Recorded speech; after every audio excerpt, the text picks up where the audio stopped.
তো নমস্কার বন্ধুরা, এডুকেশন কালচার ইউটিউব চ্যানেলে তোমাদের প্রত্যেককে স্বাগতম। তো তোমরা যারা WBSCTর আন্ডারে বর্তমানে সেকেন্ড সেমিস্টারে পড়াশুনো করছো, তো তোমাদের কিন্তু ইভেন্ট সেমিস্টার পরীক্ষার জন্য আর একদম টাইম নেই। আজকে হচ্ছে 26শে মে 2025 সোমবার এবং আপকামিং 30 তারিখ থেকে অর্থাৎ 27 তারিখ মঙ্গলবার, 28 তারিখ বুধবার, 29 তারিখ বৃহস্পতিবার এবং 30 তারিখ শুক্রবার থেকে কিন্তু তোমাদের এক্সাম শুরু হচ্ছে। অলরেডি তোমাদের যারা 5th 4th এবং 6th সেমিস্টারের দাদা দিদিরা রয়েছে তাদের ইভেন্ট সেমিস্টার এক্সামিনেশান 20th মে 2025 থেকে শুরু হয়ে গিয়েছে। তোমাদের শুরু হচ্ছে 30 মে থেকে, মানে টাইম আমার কাছে একদম নেই। তো এইটুকু সময়ের মধ্যে আমি কিভাবে প্রিপারেশান নিয়ে 5 মার্কসটা মিনিমাম তুলতে পারবো সেটাই কিন্তু এখন আমার উদ্দেশ্য, কারণ আমি তো আগে পড়াশুনো করিনি। তো তার জন্য তোমাদের কিন্তু টোটাল আমি জানি যে 5টা সাবজেক্ট আছে: applied physics 2, FEE fundamentals of electrical and electronics engineering, 3 নম্বরে হচ্ছে তোমাদের ইম্যাক অর্থাৎ ইঞ্জিনিয়ারিং মেকানিক, ঠিক আছে। 4 নম্বর সাবজেক্ট হচ্ছে তোমাদের ম্যাথামেটিক্স টু এবং তার সাথেই কিন্তু আছে 5 নম্বর subject introduction to IT system, ঠিক আছে। তো এগুলোর প্রত্যেকটা পার্ট বাই পার্ট সাজেশান আসবে। তোমাদের অ্যাপ্লাইড ফিজিক্স 2 এর পার্ট 1 সাজেশান চলে এসছে, FEE চলে এসছে এবং ইন্ট্রোডাকশান টু আইটি সিস্টেমে চলে এসছে। তোমরা চাইলে সেগুলো দেখে নিতে পারো। আজকে আমরা ইঞ্জিনিয়ারিং ম্যাক বা ইম্যাক সাবজেক্টের সাজেশান নিয়ে আলোচনা করব।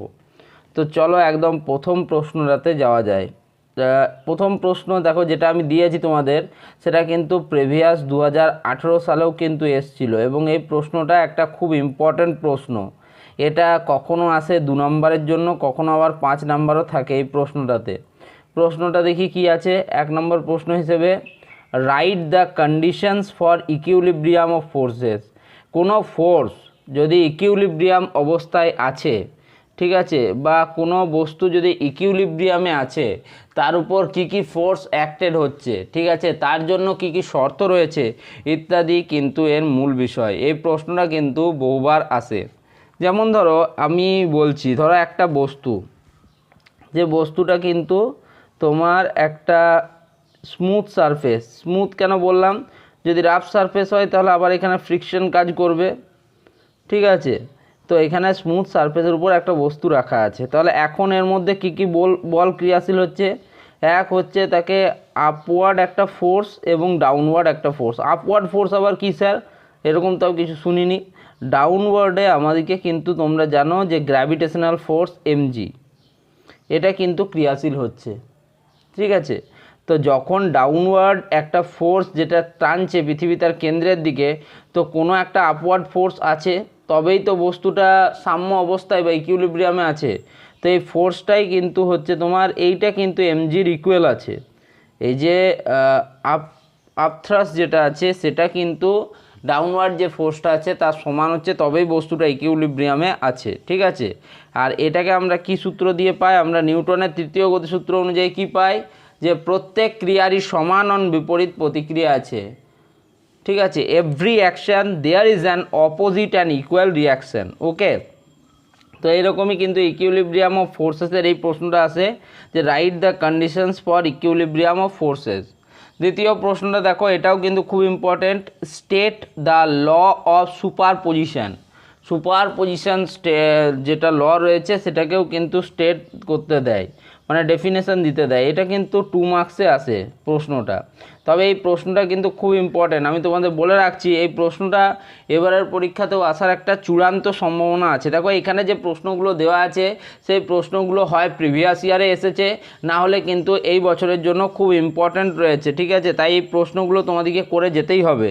দেখো ইঞ্জিনিয়ারিং মেকানিক্স যে সাবজেক্টটা, এটা কিন্তু যথেষ্ট কঠিন একটা সাবজেক্ট। আমি আগেই তোমাদের বলছি, তোমাদের যে 5টা সাবজেক্ট রয়েছে, applied physics 2, fundamentals of electrical and electronics engineering, engineering mechanics, mathematics 2 এবং ইন্ট্রোডাকশান টু আইটি সিস্টেম, প্রত্যেকটা সাবজেক্ট কিন্তু কঠিন।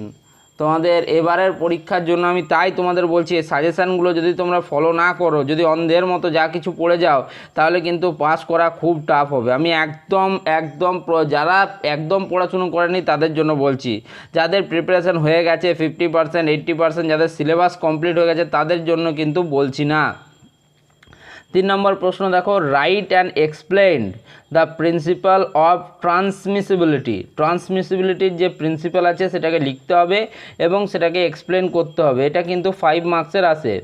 তোমাদের কী রকম কোশ্চেন প্যাটার্ন আমি আগেই বলেছি যে তোমাদের 2 মার্কস করে এমসিকিউ থাকে, টোটাল 10টা তোমাদের এমসিকিউ করতে হয়, তোমাদের 20 মার্কস থাকে, মিনিমাম 15টার মতো এমসিকিউ দেওয়া থাকে, তার মধ্যে 10টা এমসিকিউ করতে হয়।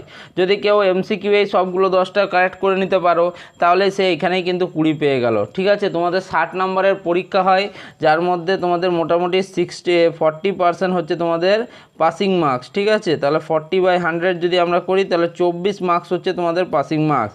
তো এইখানে যদি তুমি 20 পেয়ে গেলে এমসিকিউ এর ক্ষেত্রে, তাহলে কিন্তু তোমাকে 8 নম্বরের যে 5টা কোশ্চেন করতে হবে 40 মার্কস, সেখানে মাত্র 4 নাম্বার পেতে হবে, মানে একটা কোশ্চেন অ্যাটেন্ড করলেই তোমরা পাস করে যাবে।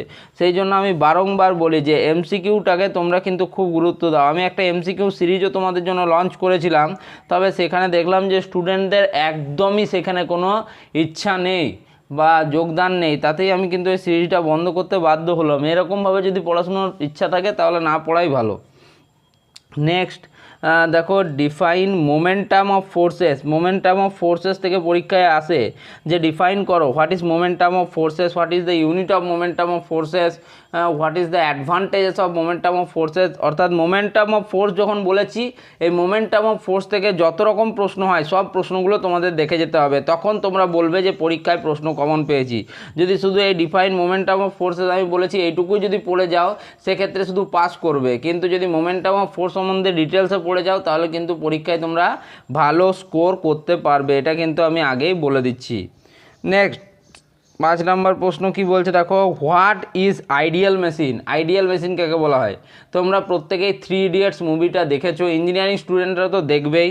তো এই যে 3 ইডিয়টস মুভিতে দেখবে একটা পার্টে স্যার প্রশ্ন করেছিল হোয়াট ইজ মেশিন, তো তখন আমির খান তার উত্তর কি দিয়েছিল, a machine which reduces human human এফোর্টকে যে জিনিসটা, যে যন্ত্রাংশ আমাদের হেল্প করে তাকে আমরা মেশিন বলবো।